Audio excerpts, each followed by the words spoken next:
we feel God's loving presence around us every day.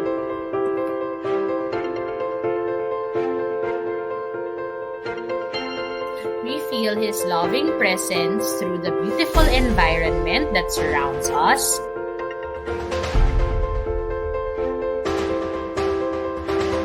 and even through the loving relationships we have with our family.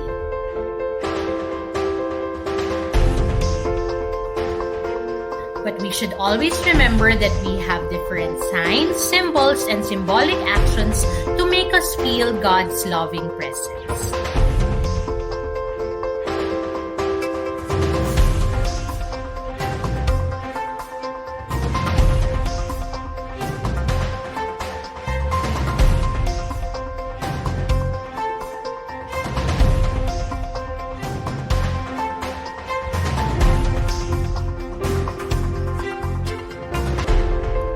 But wait, let us not forget that Jesus Christ is the greatest symbol of God's love.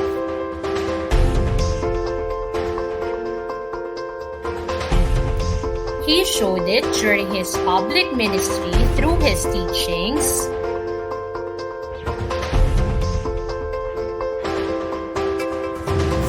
healings, and miracles.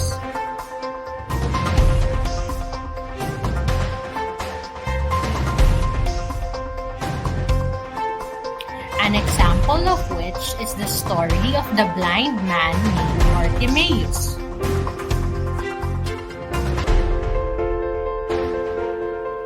Now let me check if you can still remember this story.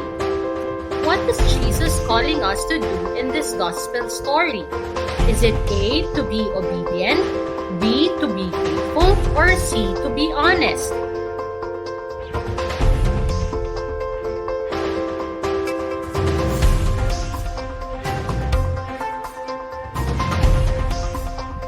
The correct answer is to be faithful.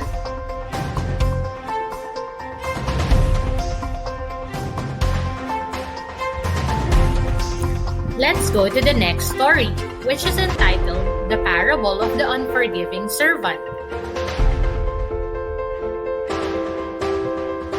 Now, how can we be like the king in this parable? Is it A, by being merciful, B, by being generous, or C, by being loving?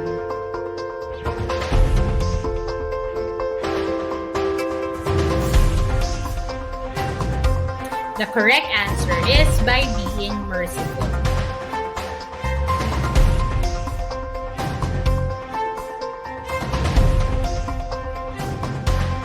Now let's go to the next gospel story, which is entitled The Healing of the Paralyzed Man. In this gospel story, why did the friends of the paralyzed man help him to be healed? Is it A, they want to see Jesus up close, B, they are followers of Jesus, or C, it's because of their faith in Jesus?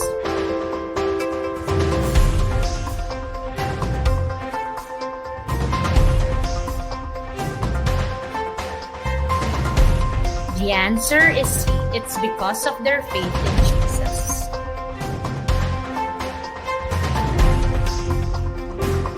Now let's go to the last gospel story, which is entitled The Parable of the Good Samaritan. The question for this gospel story is, why did the Good Samaritan heal the wounded Jew? Is it A, to show compassion, B, to show off his wealth, or C, to show humility?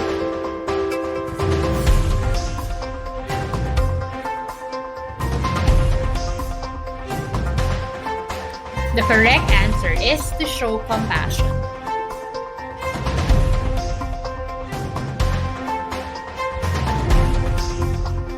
Now that's it for today, boys.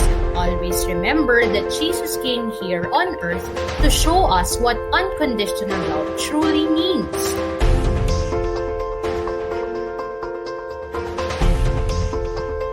Through His words and deeds.